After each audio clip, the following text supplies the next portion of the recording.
बिस्मिल्लाहिर्रहमानिर्रहीम। अस्सलाम वालेकुम। मैं हूं आपका मेज़बान साजिद गुंदल। आज 10 सितंबर है, साल 2021। इलेक्ट्रॉनिक वोटिंग मशीन के मामले पर पार्लिमानी कमेटी का हंगामा खेज इजलास हुआ है। सेनेटर आजम सवाती ने इलेक्शन कमीशन ऑफ पाकिस्तान पर नए इल्जामात लगाकर एक नया पेंडोरा बॉक्स खोल दिया है। इस इजलास की आम और दिलचस्प कार्रवाई इस वीडियो में आपके सामने रखूंगा। चीफ जस्टिस गुलजार अहमद ने फजल रहमान की पार्टी के सीनियर वकील की आज क्लास क्यों ली है, इस पर भी बात करेंगे। अदाकार और कॉमेडियन उमर शरीफ की पुकार वजीर आजम इमरान खान ने सुन ली है। लेकिन इससे कबल आपको बताऊं कि गुज़श्ता रोज डिजिटल मीडिया से वाबस्ता तकरीबन 12-13 अफराद की वफाकी वजीर मवासलात और पोस्टल सर्विसेज मुराद सईद से एक तफसीली मुलाकात हुई है, जिसके अंदर उन्होंने अपनी वजारतों की कारकर्दगी ज़बरदस्त तरीके से उसकी डिटेल्स डिस्कस की हैं। वो अगली आज की किसी वीडियो के अंदर तफसील के साथ आपके सामने रखूंगा। और जिस तरीके से रात को एक टॉक शो के अंदर डॉक्टर शहबाज गिल ने एक खूनी लिबरल तबके की नुमाइंदा सहाफ़ी गरीदा फारूकी की क्लास ली है और हकायक सामने रखे हैं, उस पर भी इंशाअल्लाह हम तफसील के साथ अलहदा वीडियो के अंदर जिक्र करेंगे।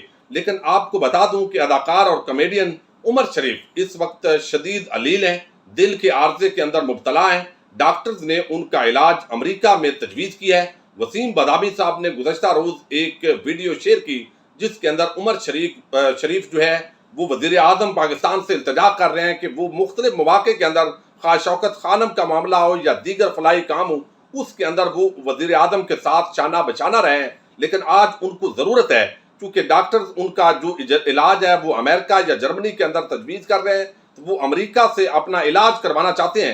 लिहाजा वज़ीर आज़म पाकिस्तान की हैसियत से उनकी जो ट्रैवलिंग है उसके अंदर हुकूमत फैसिलिटेट करे। इस मामले पर अब मुआवन खसूसी वज़ीर आज़म पाकिस्तान डॉक्टर शहबाज गिल ने ये अनाउंस किया है और वसीम बदामी साहब ने भी शेयर किया है कि इसकी पुकार जो है वज़ीर आज़म ने सुन ली है और वज़ीर आज़म ने हुक्म दिया है कि हुकूमती सतह पर जो भी मुआवनत उनको चाहिए, हुकूमत पाकिस्तान उनको मुआवनत फराम करने के लिए तैयार है। एक दूसरी बड़ी आम खबर है, और हमने देखा कि गुज़श्ता रोज जो जज आयशा मलक की तकर्री है वो रुक गई है और 4-4 वोटों से मामला टाई हो गया था।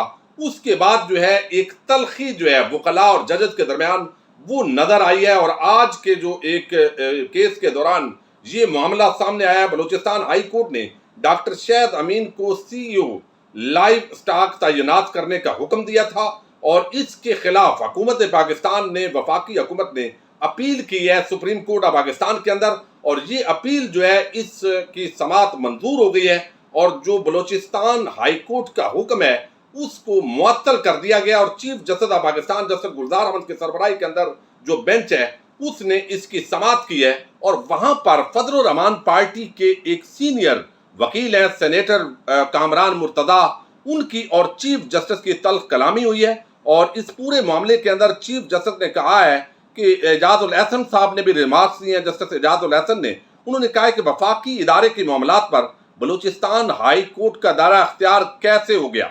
चीफ जस्टिस ने इस्तफसार किया कि हाई कोर्ट के दायरा अख्तियार से मुताल्लिक सुप्रीम कोर्ट की जजमेंट मौजूद है। ये सवाल किया गया वकील कामरान मुर्तदा से, तो उन्होंने जवाब दिया जरूर सुप्रीम कोर्ट की इस नुक्ते पर जजमेंट होगी।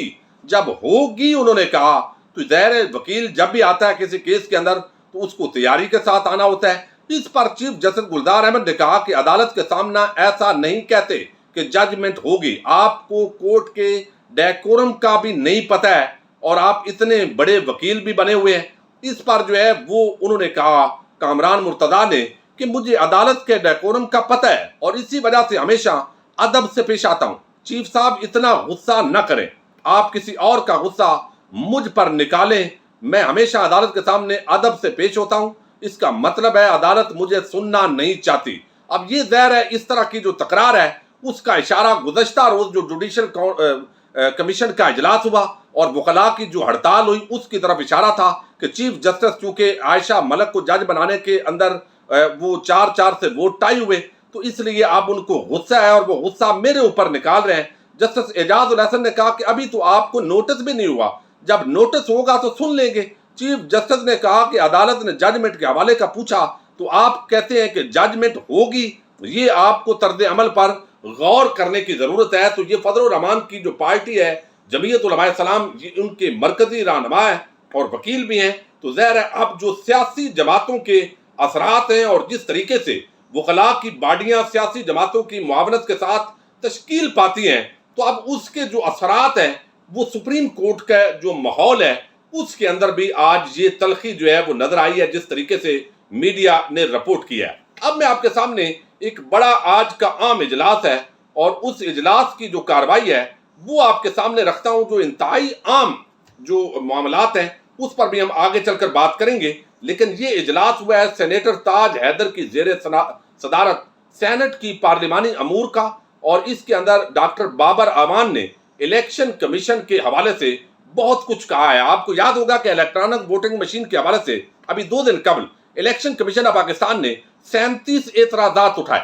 اب اس کا جو جواب ہے وہ آج ڈاکٹر بابر اعوان نے اس اجلاس کے اندر دیا، اور پھر جو سینیٹر اعظم سواتی ہیں انہوں نے کیا کہا ہے اس کی تفصیل پر بھی بات کرتے ہیں۔ لیکن اس وقت الیکشن کمیشن اور جو اپوزیشن کی جماعتیں ہیں وہ اس پورے معاملے پر ایک پیج پر ہیں کہ ہم نے اگلے انتخابات کسی صورت بھی الیکٹرانک ووٹنگ مشین کے ذریعے نہیں ہونے دینے۔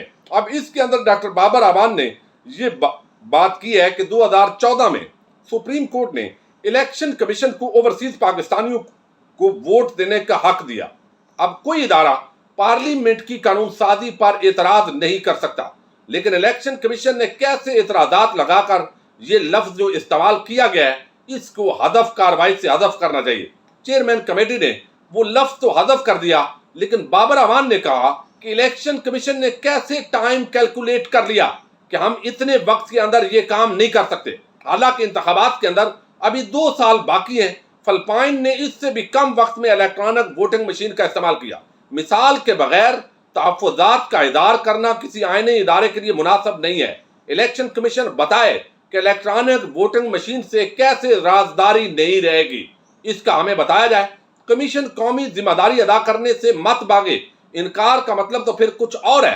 ای وی ایم پر کام کرنا الیکشن کمیشن کے آئی ٹی ونگ کا کام تھا، الیکشن کمیشن یہ کام نہیں کر سکا تو یہ اس کی اپنی ناکامی ہے۔ اس نے اتنے سال پائلٹ پروجیکٹ کیوں روکے رکھا؟ الیکشن کمیشن کے اعتراضات خود ان کے خلاف چارج شیٹ بن جائیں گے۔ بابر اعوان نے کہا کہ حکومت الیکشن کمیشن کو بجٹ سے متعلق مکمل بھرپور یقین دہانی کراتی ہے۔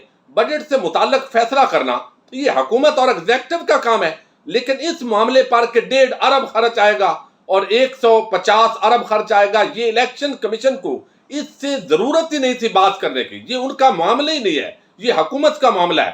انہوں نے کہا کہ بجٹ سے متعلق فیصلہ کرنا یہ تو ایگزیکٹو کا کام ہے۔ ابھی کاسٹنگ کہاں سے آ گئی؟ وزیر مملکت علی محمد خان نے کہا کہ سمجھ نہیں آیا کہ 150 ارب کی بات کہاں سے آئی۔ سینیٹر اعظم سواتی جو ہے وہ اس دوران انہوں نے وہاں پر رائے دی، جس کی وجہ سے وہ اجلاس ہنگامہ خیز بن گیا اور پھر اس پر احتجاج بھی ہوا، اور اب طبقہ ملامتیہ اس کو کافی پذیرائی بھی دے رہا ہے، اور میں سمجھتا ہوں ان کو الفاظ تھوڑے سے ہلکے استعمال کر لینے چاہیے تھے، چونکہ اس کے اندر اعتراض ہو سکتا ہے، بات سچ بھی ہو سکتی ہے، لیکن یہ ایک آئینی ادارہ ہے۔ الیکشن کمیشن انہوں نے کہا کہ پارلیمان کا مذاق بنا رہا ہے، اس نے پیسے پکڑے ہوئے ہیں، آئین سے الیکشن کمیشن کو نکال دینا چاہیے، آئینی ترمیم کر کے عام انتخابات کرانے کا اختیار حکومت وقت کو دینا چاہیے۔ الیکشن کمیشن ماضی کے انتخابات کے اندر بھی دھاندلی کرواتا رہا ہے۔ اب اس پر جو الیکشن کمیشن ہے انہوں نے یہ بھی کہا کہ جب اس طرح کے ادارے ہوں گے تو ان کو آگ لگا دینی چاہیے۔ یہ لفظ جو ہے اس نے مزید آگ لگائی، اور سینیٹر مصطفیٰ نواز جو کھوکھر ہیں انہوں نے بھی کہا کہ حکومت یہ نہ سمجھے کہ قائمہ کمیٹی کو اپنے طریقے سے چلائے گی۔ ایک اور ممبر ہے ان کا اضافہ ہوا، اس پر بھی احتجاج کیا گیا۔ حکومتی ممبران جو ہے انہوں نے بھی آج واک آؤٹ کیا ہے، اور انہوں نے واک آؤٹ کر کے بتایا ہے کہ کس طریقے سے یہ ووٹنگ کرانی ہے، اور یہ ایک باقاعدہ الیکشن کمیشن جو ہے وہ زیادتی کر رہا ہے، اور انتخابات کے اندر ای وی ایم کے استعمال کو مسترد کر دینا، یہ سمندر پار پاکستانیوں کے لیے ای ووٹنگ سے متعلق ترمیم یہ بھی مسترد کر دی گئی ہے، اور قائمہ کمیٹی نے ای وی ایم مشین کا جو معاملہ ہے اس کو بھی آج مسترد کیا ہے۔ یہ ان کا نقطہ نظر ہے، لیکن جو سینیٹر اعظم خان کا جس سٹیٹمنٹ سے زیادہ یہ معاملہ بھڑکا ہے وہ میں نے آپ کو بتایا کہ انہوں نے کہا کہ آپ جہنم میں جائیں، ऐसे इदारों को आग लगा दें। इलेक्शन कमीशन मुल्क की जमहूरियत को तबाह करने का जामन है। इलेक्शन कमीशन जो है जामन नहीं है, बल्कि इलेक्शन कमीशन हमेशा धांधली करता रहा है। अब ये वो स्टेटमेंट है जिस पर जो इलेक्शन कमीशन के हुकाम है उनको ज़हर आग लगनी थी, उन्होंने एहतजाज किया और अब उनकी जो स्टेटमेंट है इस पर तनकीद हो रही है। मरियम ने भी इस पर ट्वीट किया है, उन्होंने कहा है कि हमने पूरे इदारे को कभी टारगेट नहीं किया, हम तो इदारों के अंदर जो काली भेड़ें होती हैं उनकी बात करते हैं, लेकिन हुकूमत जो है वो तो इदारों को आग लगाने पर तुली हुई है। तो इस तरह की जो स्टेटमेंट्स हैं वो आती हैं। यकीनन जो सेनेटर आदम सवाती हैं उनको हल्की ज़बान इस्तेमाल अगर करते तो तनकीद का मौका ना मिलता। बहरहाल इलेक्शन कमीशन और अपोजिशन एक पेज पर है कि किसी भी तरीके से शफाफ इंतखाबात जो है उनके अंदर ज़रूर हमें रुकावट डालनी पड़ेगी। और दलील के साथ जिस तरीके से आज डॉक्टर बाबर अवान साहब ने मुस्तरद किया है तमाम उनके इल्ज़ामात को, यकीनन अब उन्हें उनका भी जवाब देना होगा। अपने मेज़बान साजिद गुंदल को नेक्स्ट वीडियो तक के लिए इजाज़त दीजिए। अल्लाह हाफिज़।